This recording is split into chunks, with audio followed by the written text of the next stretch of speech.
The man happily returned home with his ex-wife, yet he discovered that in the empty house there was no sign of his wife. When he came to his wife's room, he was shocked to find that there were no traces of her having ever lived there. Then the man went to the living room. When he saw that the only family photo of the three of them had also vanished, the man then realized that his wife had completely left this home. He thought back to when their son was just born. His ex-wife had left them and gone to the United States. It was the woman who had come to his side selflessly, without complaint or regret. She had taken care of him and his son with meticulous attention, and so they spent several years living a happy life. One day the ex-wife suddenly returned. The man denied any relationship between him and the woman. He stated that the woman was merely the housekeeper in this home. The son even said that the woman was always an outsider. He said that after her death, she shouldn't even think of being interred in their family's ancestral tomb. To test the woman's loyalty to him, the man deliberately threw a lighter into the swimming pool, ordered the woman to dive in and retrieve it. Without hesitation, the woman plunged into the icy water. Trembling, she picked up the lighter. Everyone present mocked her as foolish. The woman's selfless devotion to the man and his child was not because the woman was deeply in love with the man, but rather to fulfill the promise she had made to a divine doctor. 6 years earlier, the woman's husband had been on the verge of death.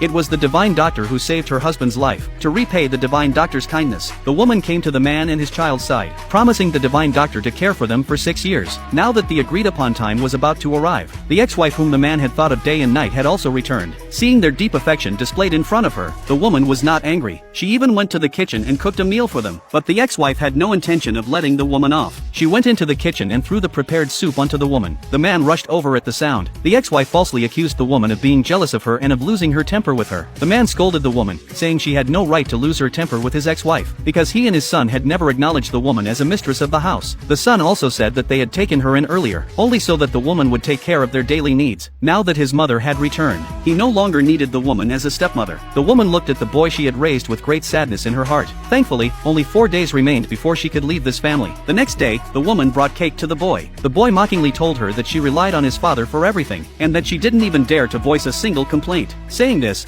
the boy picked up the cake and threw it at the woman, demanding that she feed him the cake. But then he said he didn't want to eat cake today, and he told the woman to get out quickly. The woman did not want to argue with the child. After all, in 2 days they would part ways. Finally, the day of her departure arrived. The woman received a message from the man. He asked her to go to the hotel to pick him up and bring him home. The woman knew the family would surely find ways to torment her. In order to ensure she could leave smoothly, the woman dialed the divine doctor's phone number. She told him that she would complete the promised condition by midnight tonight, and if she failed to return home on time, she hoped the divine doctor would send someone to pick her up on the 5th floor of the hotel. Sure enough, when the woman arrived at the hotel, the ex-wife said that the woman and her pet dog shared the same birthday. She demanded that the woman toast and celebrate with the dog. The woman explained that she was allergic to grape juice and could not drink it. As a result, she was framed by the ex-wife. The ex-wife deliberately fell to the ground, and when the man walked over, she immediately accused the woman of pushing her.